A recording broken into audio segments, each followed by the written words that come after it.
So we're in the middle of a federal hiring surge being led by President Trump. They're pumping billions of dollars to pump the staffing numbers up in select federal agencies. And this is all about enforcement and security. This is what the Trump administration ran on. This was the message that got him elected in a lot of areas. So whether you believe the message or not, that's where the money is headed. The agencies, mainly 1, CBP, Customs and Border Protection. 2, ICE, Immigration and Custom Enforcement. 3, BOP, the Bureau of Prisons. Now, they're trying to collectively hire tens of thousands of new workers, but it's going to be difficult. The easiest part of this action is funding the positions. So next, you have to actually attract and retain individuals. Why is this so difficult? Well, number one, you have to look at the locations that you're hiring in. These are not always desirable locations. New Mexico, have you been there? You can drive on the highway in New Mexico for 2 or 3 hours. The landscape barely ever changes. It looks like you're on Mars. It's just reddish dirt. You might see tumbleweed every now and again. But we're not talking about places that are desirable, such as Ruidoso, New Mexico, which is decent. You like to ski? You like to put on some skis and go down a slope? Ruidoso is a nice place. We're not talking about hiring people there. Also look at Arizona. These areas, you have to remember, people, they tend to have families, right? So are you going to take a person and put them in a rural, deserted area with harsh climate? Their spouse might be looking for work. Where are they going to find work? Their kids have to go to a school. Is the school decent? Probably not. Not if you're in the middle of a desert somewhere that doesn't have, there's a small town that might have 1,000, 1,500 people, and that's all you got. What is the quality of the school? All that, and then housing. What's the housing availability in that area? All of that plays a role. Then you have the hiring process. This is already a daunted aspect for a lot of people that are trying to get into the government. You want to get your final job offer. You want to start earning. You want to start, getting those pay periods, getting money.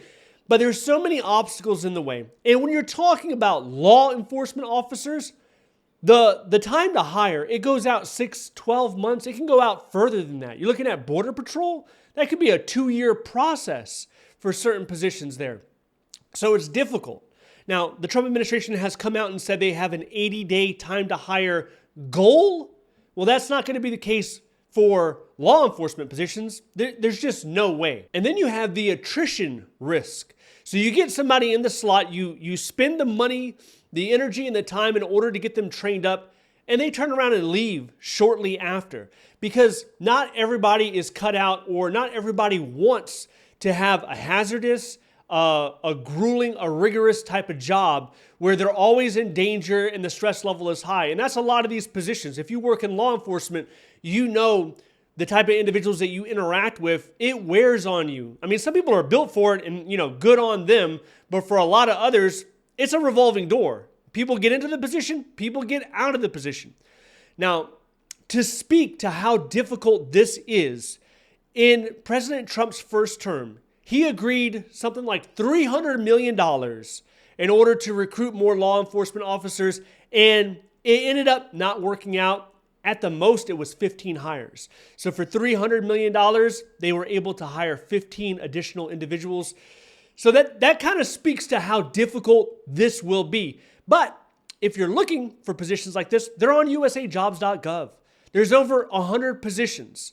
If you look at the job series 0007, that's a correctional officer, 0083, which is a police officer, then you have 0085, which is security guard, and then you have 1811, which is criminal investigator or special agent at a lot of these 3-letter agencies. Combined, there's over 100 jobs there. You can look through there. Now, they're saying also that they're using direct hire authority, as if that's some superpower. At the most, that'll cut off 2 or 3 months from the process, because with direct hire, HR doesn't have to go through all the loops. They don't have to do the scoring and assessment the same way. So it's not, the direct hiring authority it doesn't do anything when it comes to your clearance, your background check. You still have to wait multiple months to get all of that stuff done. And then you have the academy requirement. Direct hiring authority isn't going to do anything with that. So it's good to see that they're using it, especially if they want to get jobs filled, but it's not going to have a huge effect when it comes to these type of positions. It's also worth pointing out that there are a lot of 12-month roster positions on usajobs.gov. So you will see a job announcement open for 12 months. And once you apply the first time, you're considered multiple times. So a lot of people, they're confused when they see that. And they're like, why is it open for 12 months? Will I not be considered until the 12-month mark? And that's not true. You're constantly being evaluated whenever they need more people. Then you have the tens of thousands of dollars when it comes to bonuses.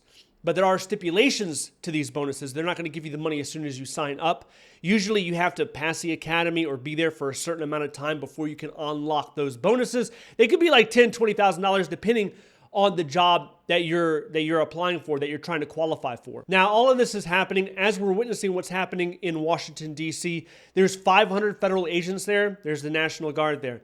So what the president wants to do is, it looks like he wants to deploy federal agents, federal law enforcement officers to different cities. Now, he could do this with Washington, D.C. because it's a federal district, and that makes sense. But if you do it, like the next city that he wants to do this with is Chicago. Chicago is not a federal district, you know that. But he wants to see a deployment of federal law enforcement officers like the FBI or ICE officials, take them to Chicago because Chicago has a crime problem. This is also coming at a time where federal workers are having to deal with pay freezes, having their union rights stripped away, having their voice taken away, having their benefits questioned. Every couple of months in Congress, they're trying to reduce the federal pension. So it's interesting to see this contrast where you're trying to surge and recruit more federal workers in certain agencies, but on the other hand, you're doing everything possible to make it less desirable to become a federal worker. So is this going to become like a two-class federal worker system where you're going to unlock higher pay, perhaps, to people in certain job series, in certain agencies, and then for the rest of the individuals, maybe you continue on this attack that we've been witnessing lately? In addition to this, we have the new merit hiring policies. This came out from the Trump administration recently, and it shows you the new direction that they're taking when it comes to the federal hiring process, on what you're going to have to do now if your goal is to get a federal government job or perhaps get promoted or transfer agencies. So if you're interested to know more about that, check this video out next. Stay updated by signing up to the free newsletter down below. Thank you so much for watching. I'll see you in the next one.